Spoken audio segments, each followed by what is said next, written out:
dembiyada ay ilaalada mas'uuliyiinta wadaan sida aan sheegnay waa kuwa labaad dalka marka loo fiiriyo qaraxyada ay kuwa nabadgelyada waxay sameeyaan marka laga soo tago waa dembiyada labaad oo dhibaatada dalka ku haya waay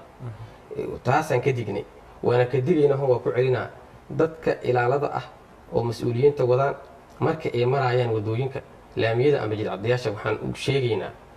qofka muwaadinka ah wuxuu xaq u leeyahay inuu ku hor socdo haddii uu ka horeeyo wuxuu xaq u leeyahay inuu gadaashaada socdo haddii uu ka dambeeyo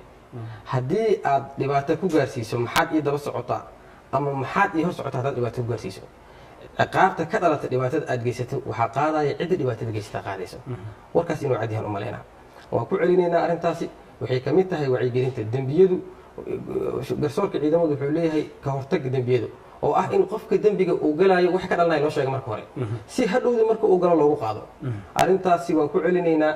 ciddii geysato muwaadin dhibaato uu geysato waa ay hor socotay ama waa ay daba socotay aad u geysato muwaadinka si xor ah oo nabada inuu ku daba socdaa si xor ah oo nabadana inuu ku hor socdaa waaye muwaadinka laamiga iyo jidcadaha waa xaq uu leeyahay inuu maro cidda u gaftaa oo dhibaato u gaarsiisaa maxaad ii daba socotaa ama maxaa ii daba socotaane maxay hor socotaane waxay maxkamaddu iyo garsoorka ciidamadu u sheegayaan in uu mas'uuliyadda ka dhalata asiga qaadi doono